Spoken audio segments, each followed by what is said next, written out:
आपने चोर के घर में चोरी वाली कहावत सुनी है। शाब्दिक अर्थ कुछ ऐसा है, किसी धूर्त शख्स से सिर्फ धूर्तता के सहारे निपटा जा सकता है। अभी तक हमने ये कहावत अपने आस पड़ोस में ही सुन रखी थी। अगर हम कहें कि ये कहावत अंतर्राष्ट्रीय राजनीति के एक पूरे एपिसोड को बयां करती है तो हो सकता है आपको पहली बार में ये यकीन ना हो, लेकिन अगर इजराइल के प्रधानमंत्री नफ्ताली बेनेट की माने तो ऐसा हुआ है।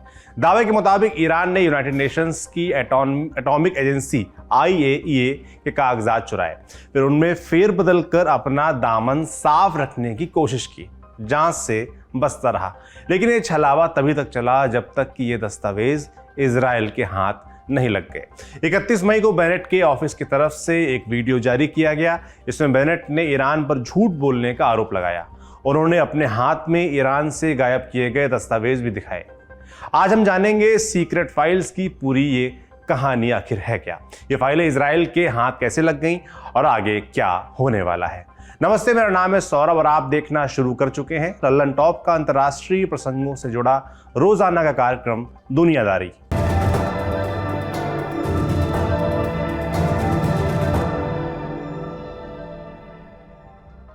आज बात इजराइल और ईरान के बीच परमाणु तकनीक को लेकर चल रही तकरार की होगी।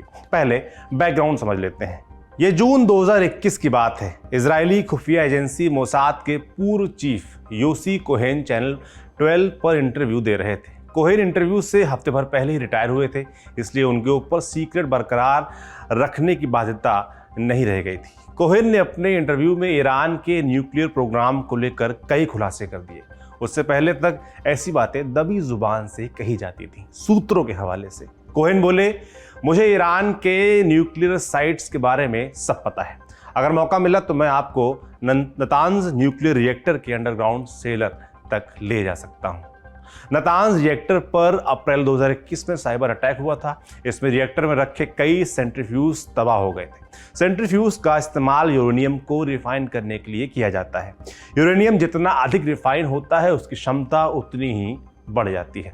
90% से अधिक रिफाइंड यूरेनियम से परमाणु बम बनाया जा सकता है। नतांज पर अटैक के लिए मोसाद को जिम्मेदार बताया गया। इजराइल ने कभी इस हमले की जिम्मेदारी नहीं ली, लेकिन कोहेन का बयान ये बताने के लिए काफी था कि मोसाद कहां तक पहुंच सकता है। इंटरव्यू के दौरान योसी कोहेन से एक सवाल ईरान के परमाणु वैज्ञानिकों की हत्या पर भी पूछा गया। नवंबर 2020 में ईरान के top nuclear scientist Mohsen Fakhrizadeh की गोली मारकर हत्या कर दी गई थी। हत्या के वक्त वो अपनी कार में ससुराल जा रहे थे। रास्ते में ही उनकी कार को घेर कर रोबोट से गोलियां चलवाई गईं।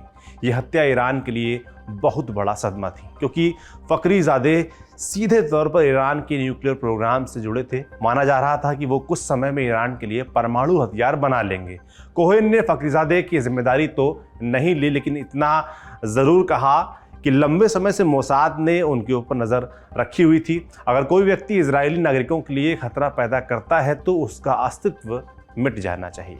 इसी इंटरव्यू में कोहेन ने एक चोरी की घटना भी सुना दी। ये घटना जनवरी 2018 में घटी थी। मोसाद के 20 एजेंट दबे पांव तेहरान के एक वेयर हाउस में दाखिल हुए। उन्होंने पहले अलार्म का कनेक्शन काटा, दरवाजे तोड़े, फिर उन्होंने पूरा वेयर हाउस खाली कर दिया। सुबह होने तक 50,000 से अधिक फाइलें और 163 डिस्क चुरा कर ईरान से बाहर पहुंचाई जा चुकी थी। इन फाइलों की प्रदर्शनी इजराइल की राजधानी तेल अवीव में लगाई गई, जिसे दिखाकर उस समय इजराइल के पीएम रहे बेंजामिन नेतन्याहू ने ईरान पर निशाना साधा था। इजराइल ने इस चोरी की पूरी जिम्मेदारी ली थी। सबसे दिलचस्प बात यह थी कि पूरे ऑपरेशन में एक भी इजरायली नागरिक शामिल नहीं था। मतलब ये कि पूरा काम ईरानी एजेंट से करवाया गया था। इससे यह भी पता चला कि मोसाद की पैठ ईरान के अंदर तक हो चुकी है। योसी कोहेन के इंटरव्यू में कुछ भी चौंकाने वाला नहीं था। बस इतना हुआ कि कोहेन जैसे रसूख वाले शख्स ने पहली बार खुलेआम इतने सीक्रेट खुलासे किए थे। अब सवाल ये उठता है कि इजराइल ईरान से इतना खार क्यों खाता है? ईरान के न्यूक्लियर प्रोग्राम से उसे इतनी खुन्नस, इतनी चिढ़ क्यों है? इसके पीछे भी एक कहानी है। 1947 में यूएन में फिलिस्तीन के बंटवारे का प्रस्ताव पास हुआ। इसके तहत नए मुल्क इजराइल के निर्माण का रास्ता साफ हो गया। ईरान ने यूएन में इस प्रस्ताव के खिलाफ वोटिंग की थी। जब इजराइल को यूएन की सदस्यता दी जा रही थी, ईरान ने इसका भी विरोध किया। फिर 1953 में सत्ता पलट गई। ईरान की गद्दी पर वेस्ट की कठपुतली सरकार बिठा दी गई। तब जाकर ईरान ने इजराइल को मुल्क के तौर पर मान्यता दे दी। ये रिश्ता 1979 तक चला। 1979 में इस्लामिक क्रांति हुई। रेजा शाह पहलवी का तख्ता पलट हो गया। ईरान में इस्लामिक रिपब्लिक की स्थापना फिर से की गई। अल खोमैनी सुप्रीम लीडर बने। इजराइल ने इस्लामी रिपब्लिक को मान्यता देने से मना कर दिया। 1980 के दशक में इस्लामी जिहाद नाम के संगठन ने इजराइल के खिलाफ लड़ाई का ऐलान किया। इस संगठन के पीछे ईरान खड़ा था। 1982 में इजराइल ने लेबनान पर हमला किया। तब ईरान की इस्लामिक गार्ड्स कोर ने लेबनान में हिजबुल्लाह की स्थापना की। इजरायली नागरिकों पर हमले में हिजबुल्लाह का नाम आता रहा है। इस वजह से इजराइल और ईरान के रिश्ते खराब होते चले गए। फिर 1998 के साल में एक मिसाइल टेस्टिंग हुई। ईरान ने शहाब 3 का सफल परीक्षण किया। ये मिसाइल इजराइल तक पहुंचने की क्षमता रखती थी। इसने इजराइल के कान खड़े कर दिए। आशंका हुई कि ईरान परमाणु हथियार जुटाने की तरफ बढ़ रहा है। 2004 में इजराइल सरकार ने मोसाद को एक खास जिम्मेदारी सौंपी। आदेश दिया गया कि किसी भी कीमत पर ईरान को परमाणु हथियार हासिल करने से रोका जाए। उसके बाद से मोसाद ईरान के कम से कम 5 परमाणु वैज्ञानिकों की हत्या कर चुका है। ईरान की सत्ता अक्सर इजराइल विरोधी बयान देती रहती है। 2005 में ईरान के राष्ट्रपति महमूद अहमदीनेजाद ने एक बयान दिया था कि इजराइल को नक्शे से मिटा दिया जाएगा। उन्होंने ये भी कहा था कि यहूदियों का होलोकॉस्ट एक मिथ है। इस बयान पर भारी बवाल मचा था। ईरान के सुप्रीम लीडर अल खमैनी ने एक दफा कहा था कि इजराइल एक ट्यूमर की तरह है, उसे मिडिल ईस्ट से काट कर फेंक देना चाहिए। इसके अलावा ईरान के रेवोल्यूशनरी गार्ड्स की एक यूनिट है, कुद्स फोर्स। इस फोर्स का एक मकसद जेरूसलम को आज़ाद करवा के मुस्लिमों को सौंपना है। इजराइल पूरे जेरूसलम को अपनी राजधानी मानता है। दोनों देश 1980 के दशक से एक दूसरे के खिलाफ प्रॉक्सी वॉर लड़ रहे हैं। इजराइल को लगता है कि अगर ईरान ने परमाणु हथियार हासिल कर लिए तो उसके अस्तित्व पर खतरा पैदा हो जाएगा। इसी वजह से वो ईरान को रोकने की हर संभव कोशिश करता है। अब हालिया झगड़े की वजह समझते हैं। हालिया तकरार की पटकथा जुलाई 2015 में लिखी गई थी।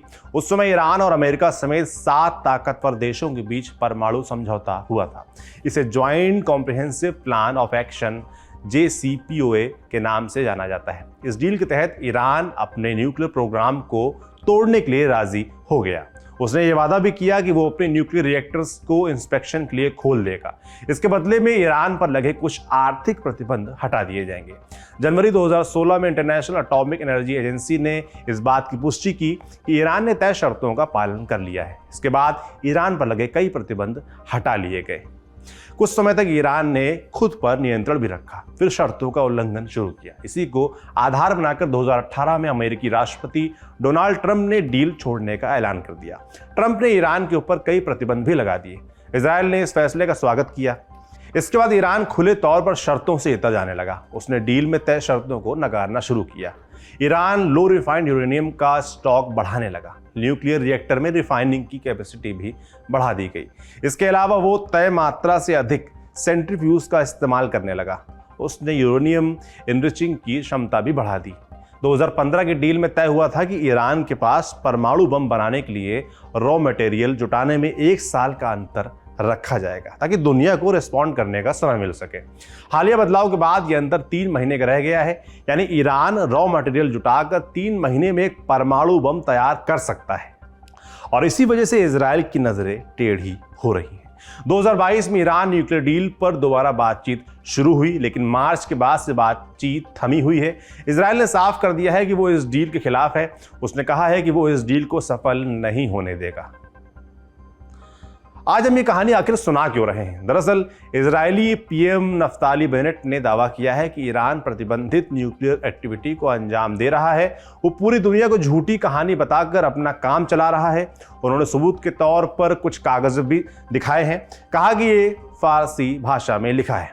ईरान ने इस दावे पर कायम रहा कि उसका न्यूक्लियर प्लान बम शांतिपूर्ण इस्तेमाल के लिए है। उसने ये भी कहा है कि इजराइल ने फर्जी सबूत गढ़े हैं। हालांकि उसने अभी तक बेनेट के दिखाए सबूतों पर कोई जवाब नहीं दिया है। बेनेट का दावा कई मायनों में अहम है। इंटरनेशनल एटॉमिक एजेंसी अगले हफ्ते ईरान के न्यूक्लियर साइट्स पर एक रिपोर्ट पेश करने वाली है। ये रिपोर्ट पहले ही न्यूज एजेंसी रॉयटर्स के हाथ लग चुकी है। इसके मुताबिक इंस्पेक्टर्स को ईरान के 3 न्यूक्लियर साइट्स पर अज्ञात चीजें मिली। ईरान इनका सही जवाब नहीं दे पाया। एटॉमिक एजेंसी के मुताबिक ईरान ने तय मात्रा से 18 गुना अधिक यूरेनियम जमा कर लिया है। ये 2015 की डील को ठेंगा दिखाता है। रिपोर्ट के बाद इजरायल और पश्चिमी देश सतर्क हो गए हैं। जानकारों की माने तो आने वाले दिनों में इजरायल ईरान पर बड़ी कार्रवाई कर सकता है। इस मामले में जो भी अपडेट्स होंगे उन्हें हम आप तक ऐसे ही पहुंचाते रहेंगे।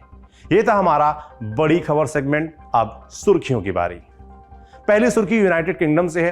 प्रधानमंत्री बोरिस जॉनसन के खिलाफ अविश्वास प्रस्ताव लाने की तैयारी शुरू हो चुकी है। जॉनसन की कंजर्वेटिव पार्टी के सांसद उनके खिलाफ खड़े हो गए हैं।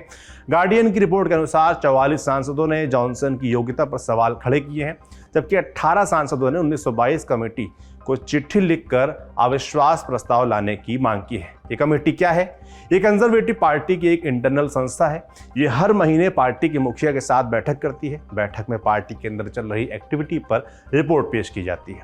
ये कमेटी नेतृत्व संकट की स्थिति में चुनाव कराने का भी काम करती है। अगर पार्टी के 15% से अधिक सदस्य अपने मुखिया से खुश नहीं हैं तो वे अविश्वास प्रस्ताव ला सकते हैं। फिलहाल हाउस ऑफ कॉमन्स में कंजर्वेटिव पार्टी के 359 सांसद हैं, यानी अगर 54 सांसदों ने चिट्ठी लिखी तो अविश्वास प्रस्ताव पर वोटिंग करानी होगी।